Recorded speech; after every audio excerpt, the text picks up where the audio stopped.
88.6. And on the line from Crimestoppers is Alex. What's happening today?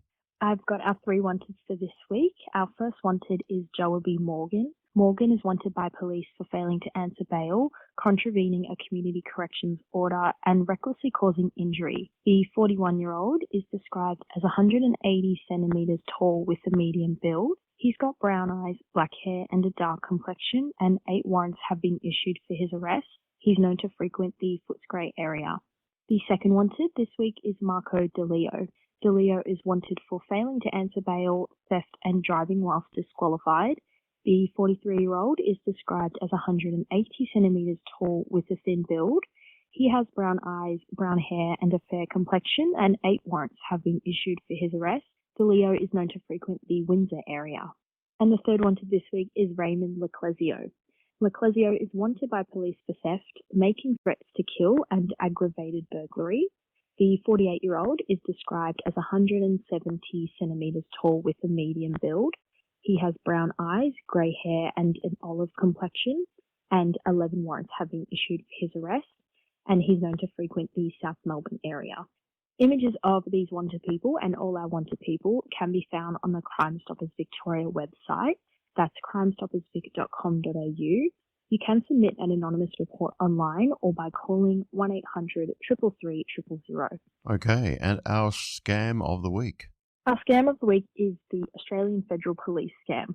Scammers are pretending that they work for the AFP to deceive victims into sending them funds from their cryptocurrency accounts or to share a list of random words to use that to recover your account and your information. So the victim will receive a call or an email from someone claiming to be an AFP officer working on an investigation, and the scammer may say that you've been involved in a data breach or a financial crime and that urgent action is required, and then they'll pressure you into transferring funds or sharing sensitive information. To avoid this scam, stop all communication with the scammer immediately once you realize that they are a scammer, and do not transfer any funds or provide any account information, and you can report the scam to the police or to Crime Stoppers. Okay, and what else are we covering this week? We're going to talk about the first signs of digital infestation. So it's easy to explain unusual phone or computer behavior as a glitch.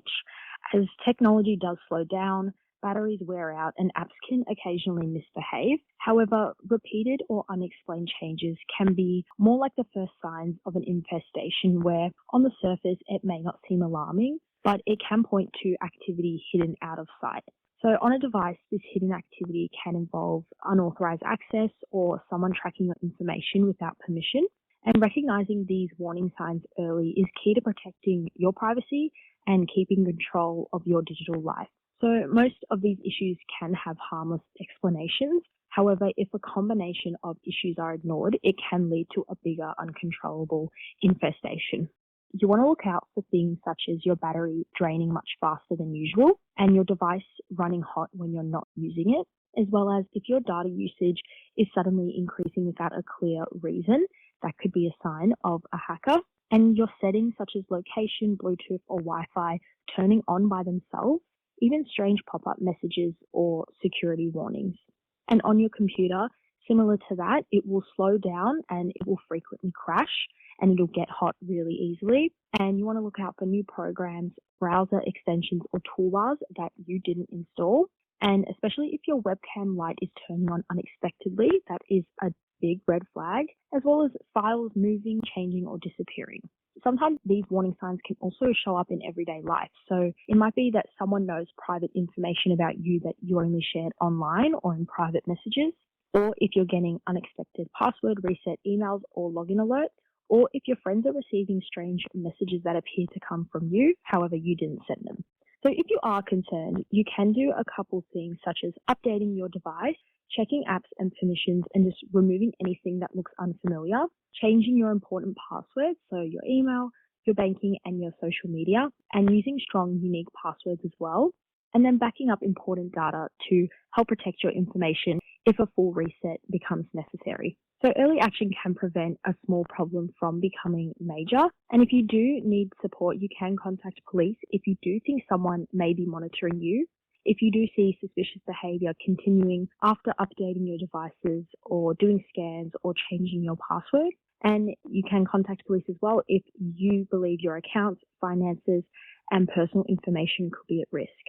Technology issues, it is common and many are harmless, but when the problems begin to multiply, trusting your instinct is what matters. So you want to act early and just take practical steps and ask for help when needed, because that's the best way to protect your privacy and to stay in control of your digital life. Okay, great advice as always. Thanks, Alex, and we'll catch you next week. Thank you. I'll speak to you next week.